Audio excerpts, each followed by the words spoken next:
palabra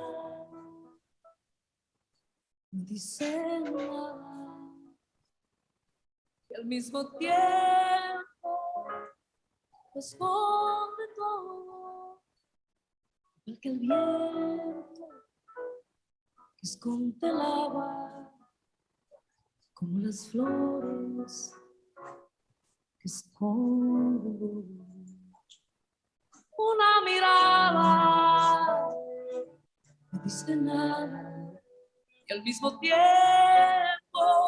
lo dice todo, como la lluvia sobre tu cara, el viejo mapa de algún tesoro, como la lluvia sobre tu cara, viejo mapa de algún tesoro.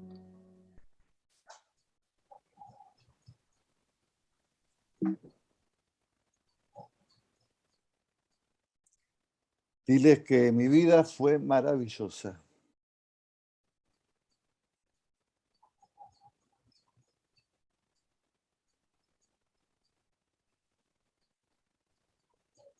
Invierno de 1914. Gran Guerra. Ejército del Imperio Austrohúngaro. Mortales tormentas de acero. Cañonazos. Horror en las trincheras. Dolor de un mundo desgarrado.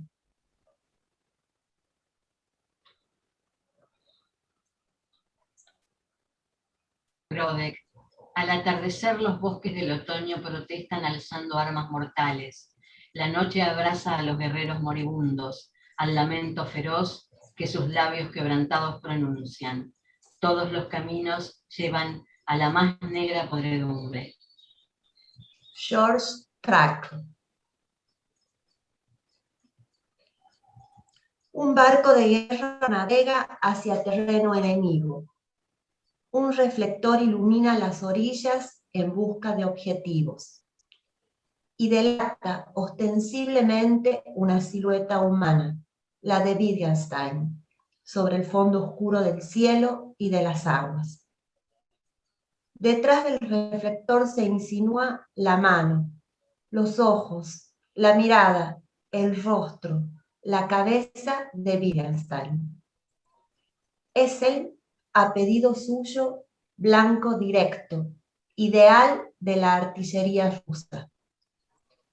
Es, por su elección, carne de cañón. Entre ensordecedores estallidos, lee el Evangelio de Tolstoy y escribe un diario, Origen del Tractatus. Quizás la cercanía de la muerte me permita ver la luz de la vida. Que Dios me ilumine. Soy un gusano, pero a través de Dios devengo hombre. Que Dios me acompañe. Amén.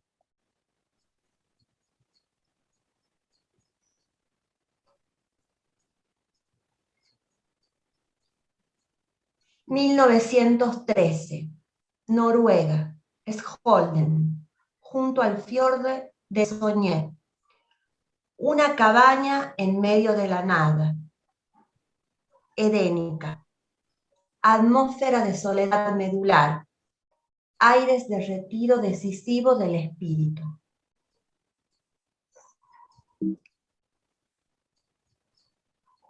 Estar solo aquí me hace un bien infinito y no creo que pudiera soportar la vida entre las personas. Pasea solitario por las aguas del Sogne en una pequeña embarcación fabricada por sus propias manos.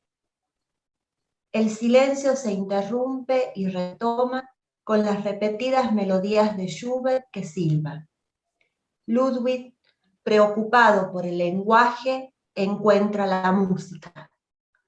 Esa que le llegó instilada sobre todo por Poldi, su madre. La música como colmo del lenguaje o en el límite, en el silencio, La música no significa nada, pero golpea en el cuerpo. No hay música sin cuerpo que se afecte, y a él lo encamina en la vida. Allí donde buscó refugio para su alma y su pensamiento, una escultura lo recuerda. El monumento que lleva por título Una mano que silba, una revuelta, es una palma hacia arriba, de cuya muñeca una boca se abre silbando melodías que evocan su vínculo fraterno. Los artistas noruegos involucrados eligieron para su representación una mano y un silbido.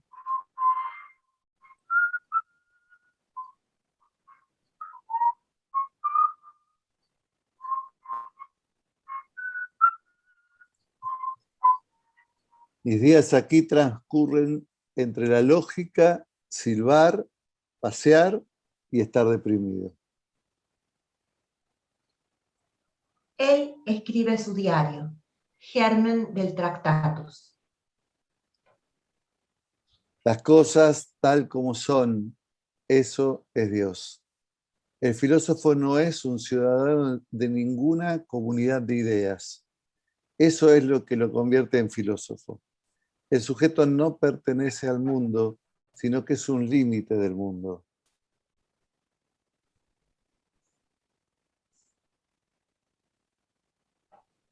–1914. La misma cabaña, retirada en Noruega. Trazos que delinean al filósofo al margen de la academia. Moore visita a Wittgenstein en su distante soledad. Ante el pedido de Moore, Wittgenstein le dicta sus ideas para ser presentadas como tesis para obtener su licenciatura en filosofía. Al regresar a Cambridge, Moore advierte que el escrito dictado por Wittgenstein no cumple con los requisitos de forma instituidos y se lo transmite a su autor. 7 de mayo. Querido Moore, su carta me ha fastidiado.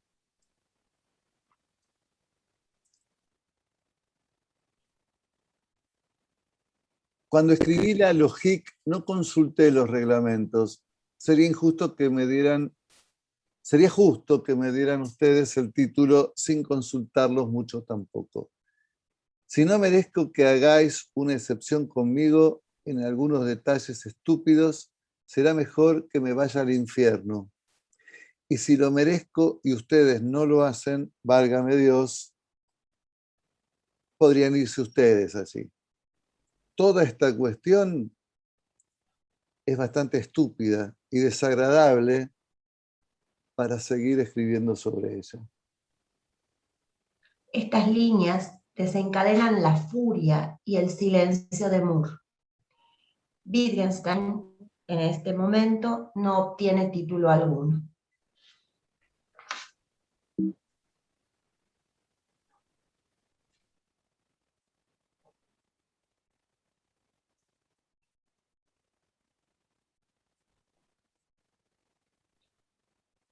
Año 1920 aproximadamente.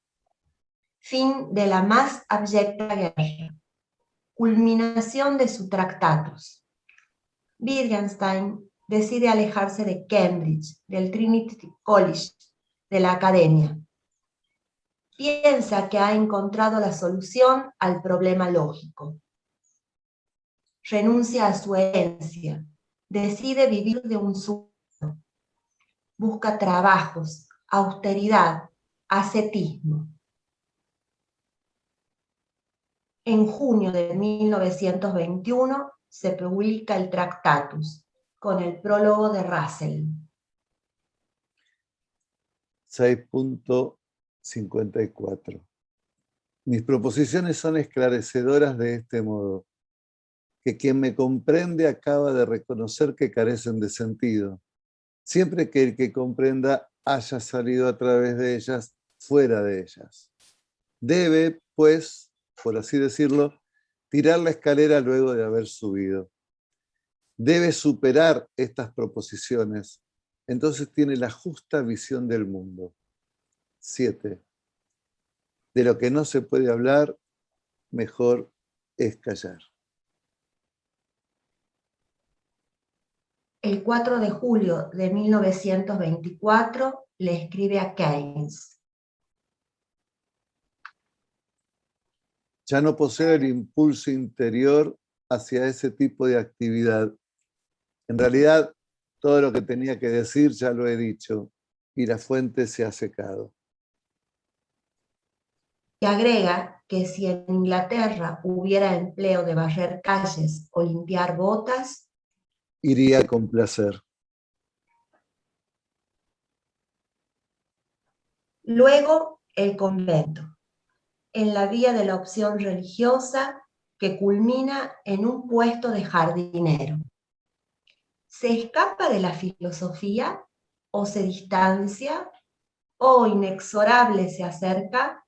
Busca. ¿Qué busca? La enseñanza. Se forma como maestro siendo aún prisionero de guerra en un campo italiano.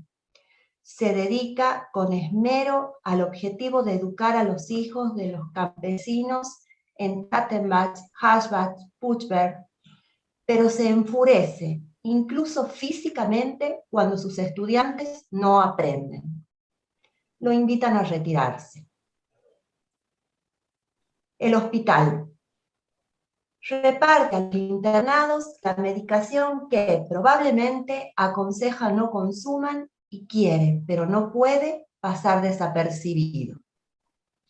Luego, ayudante de laboratorio. Más tarde, arquitecto.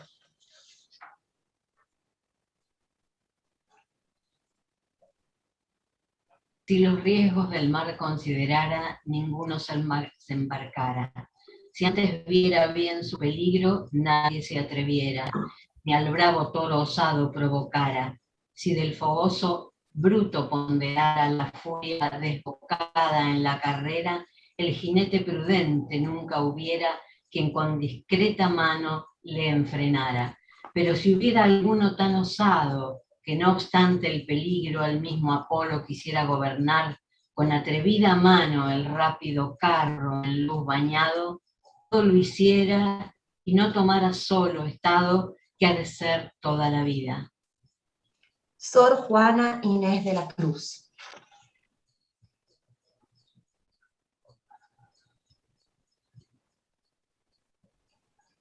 Enero de 1929. Keynes le escribe a su esposa: Bueno, Dios ha llegado. Le encontré en el tren de las 5:15. Veo que a partir de ahora la fatiga será abrumadora. No debo dejar que me hable durante más de 2 o 3 horas al día. Wittgenstein, ya leyenda, vuelve a Cambridge para quedarse de manera permanente.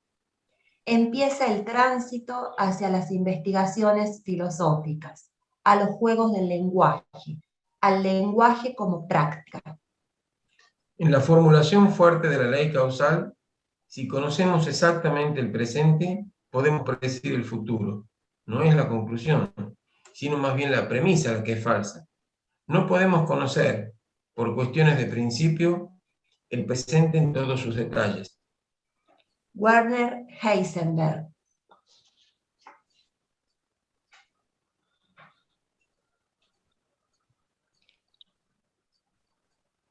Un lunes de verano del año 1929. Cambridge. Hombres sentados alrededor de una mesa. Podemos imaginar configuran un círculo, dispuestos a escuchar devotamente las enseñanzas del maestro. El maestro, sin dar explicaciones, se vuelve de espaldas a sus oyentes y recita poemas del indio Rabindranath Tagore. El mensaje es claro. Yo no tengo nada que enseñarles. Wittgenstein, el maestro, hunde sus raíces en el misterio de lo indecible. Piensen ustedes, por ejemplo, en el asombro de que algo exista. El asombro no puede expresarse en forma de pregunta y tampoco hay una respuesta. Todo lo que podemos decir será a priori puro sinsentido y sin embargo arremetemos contra los límites del lenguaje. Este arremeter contra las paredes de nuestra jaula es perfecta y absolutamente desesperanzado. Hablar de lo inexpresable es para Wittgenstein un testimonio del espíritu humano que yo personalmente no puedo sino respetar profundamente y que por nada del mundo ridiculizaría. Con estas palabras finaliza su única conferencia pronunciada en público en el ámbito de una sociedad que posee un título muy sugerente, The Heretics. La conferencia versa sobre la ética.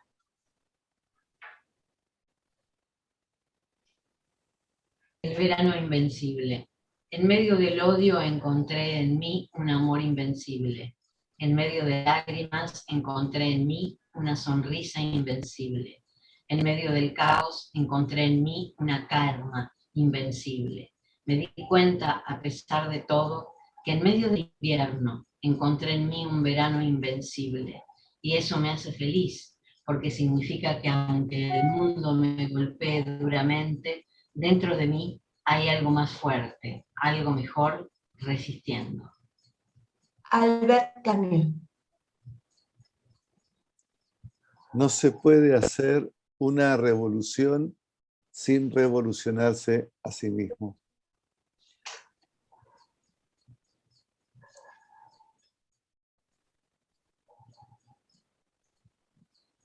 Puede figurarse una insondable decisión de Wittgenstein cada vez en su vida para huir de la tragedia del disparate, suicidio, y recorrer un disparate de otra estofa, una carrera, una búsqueda sostenida, incansable y renovada, un correr tras la maravilla de la vida, y llegar así a los juegos del lenguaje, a las palabras aliviadas de muerte y a la comedia de los disparates surgidos desde las distintas figuraciones, desde el insoslayable malentendido.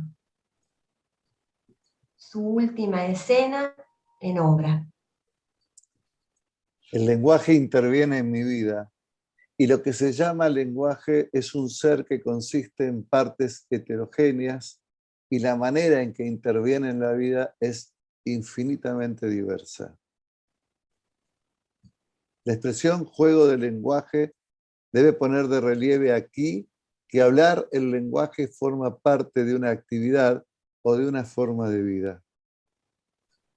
Puede decirse que el concepto de juego es un concepto de bordes borrosos. ¿Pero es un concepto borroso en absoluto un concepto? Sí. ¿Puede siempre reemplazarse con ventaja una figura difusa por una nítida? ¿No es a menudo la difusa lo que justamente necesitamos?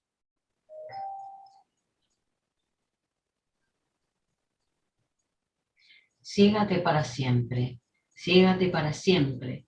También la eternidad está llena de ojos. Allí se ahoga lo que hizo caminar a las imágenes al término en que han aparecido. Allí se extingue lo que del lenguaje también te ha retirado con un gesto, lo que dejabas iniciarse como la danza de dos palabras, solo hechas de otoño y seda y nada. Paul Celan.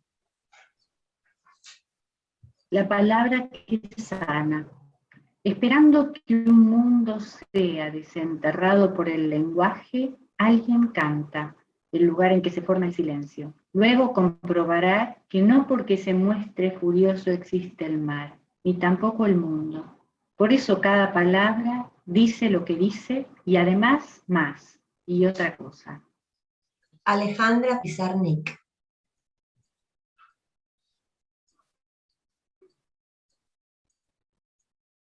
Califica a los tiempos modernos como una época de oscurantismo. Se opone de manera terminante a los ídolos del progreso y a la creencia de que la tecnología soluciona todos nuestros problemas.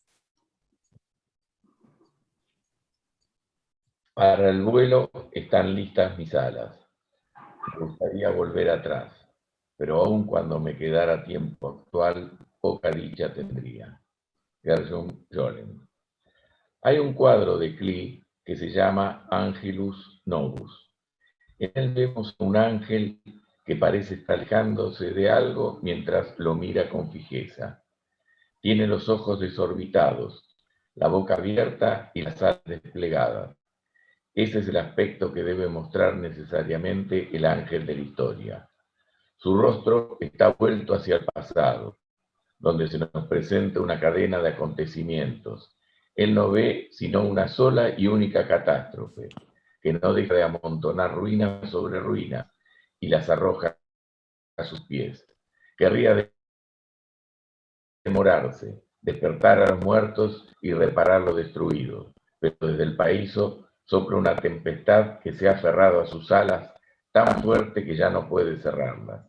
La tempestad lo empuja irresistiblemente hacia el futuro, al cual da la espalda, mientras que frente a él las ruinas se acumulan hasta el cielo. Esa tempestad es lo que llamamos progreso. Walter Benjamin.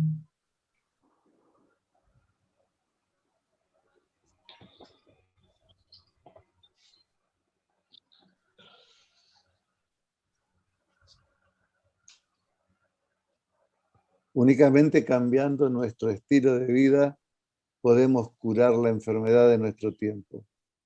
Y eso solo ocurrirá si enfrentáramos una catástrofe.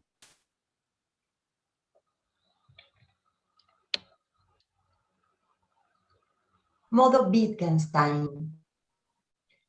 Un académico le comenta: Un alumno está elaborando una tesis sobre las causas del fracaso de la Liga de las Naciones. Diré que primero averigüe por qué los lobos se comen a los corderos. Otro académico le dice: Me preocupa que un prometedor candidato a doctorarse haya abandonado su tesis de doctorado por considerar que no tenía nada original que decir. Solo por eso deberían darle el título. Se desarrolla un importante debate sobre el progreso de la historia. Pide la palabra uno de los participantes y dice: Pese a los aspectos desagradables de nuestra civilización, preferiría vivir como ahora y no como en la época de los cavernícolas. Sí, usted lo preferiría, pero los cavernícolas...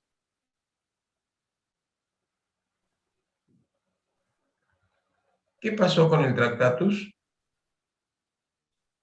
En él intenté penetrar en las cosas como si la esencia de las cosas estuviera escondida y debiéramos descubrirla y extraerla por medio del análisis. En él proclamaba haber encontrado verdades inexpugnables y definitivas y la solución final de los problemas. ¿Y ahora qué? Mi nueva terapia simplemente ubica a las cosas ante nosotros y no explica ni deduce nada, ya que todo está a la vista. No hay nada que explicar, porque lo que está oculto, por ejemplo, no nos interesa. El aspecto de las cosas más importantes para nosotros se encuentra oculto debido a su simplicidad y familiaridad. ¿Y en qué consiste su método terapéutico? No me interesan los argumentos para sostener una teoría que ocurre en gran parte, como ocurre en gran parte de la filosofía tradicional. sino que se trata de enseñar a utilizar una capacidad crítica desestabilizadora con el fin de fracturar las unidades artificiales que construimos con la mente, para que podamos distinguir las diferencias. Sentimos que aun cuando todas las cuestiones hayan recibido respuesta, nuestros problemas vitales no se han tocado aún de modo alguno. El impulso hacia lo místico proviene de que la ciencia no satisface nuestros deseos. El sentido del mundo tiene que residir fuera de él. Al sentido del mundo lo podemos llamar Dios. Creer en un Dios significa comprender la pregunta por el sentido de la vida.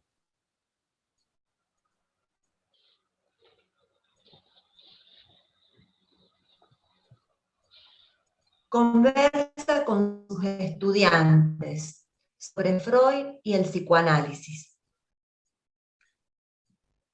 Muchas personas temen en algún periodo serias dificultades en su vida, tan serias que las llevan a pensar en suicidarse. Es probable que ello aparezca a uno como algo desagradable, como una situación que es demasiado detestable como para ser el tema de una tragedia. Y puede entonces ser un inmenso alivio si se puede mostrar que la vida de uno tiene más bien la trama de una tragedia, la realización trágica y la reiteración de una trama que fue determinada por la escena originaria. Existe, por supuesto, la dificultad de determinar qué escena es la escena originaria. Si es la escena que el paciente reconoce como tal, o si es aquella cuyo recuerdo permite la cura.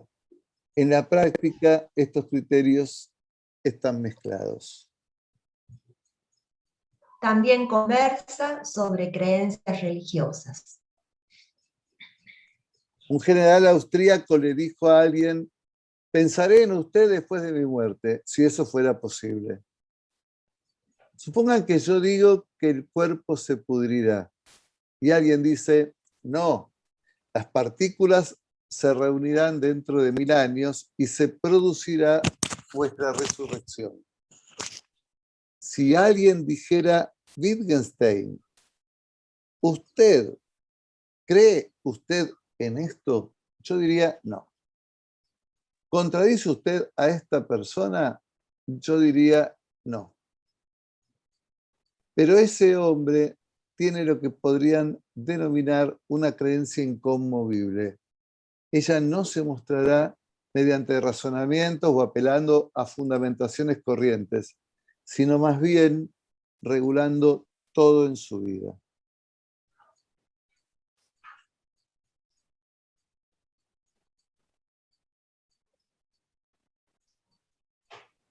Me asombro de la existencia del mundo porque no puedo representármelo no siendo. Voy a describir la experiencia de asombro ante la existencia del mundo diciendo: es la experiencia de ver el mundo como un milagro.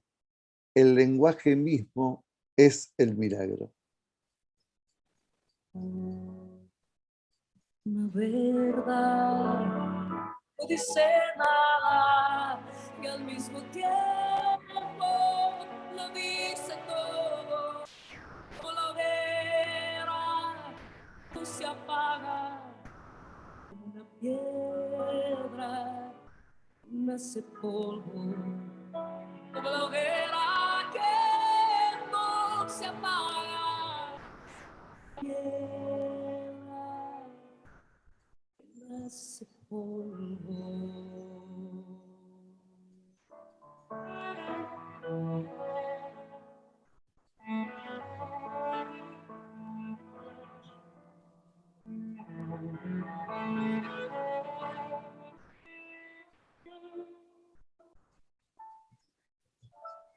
Si un día me faltas, no seré nada. Al mismo tiempo, no seré todo, porque en tus ojos están mis alas. está la orilla,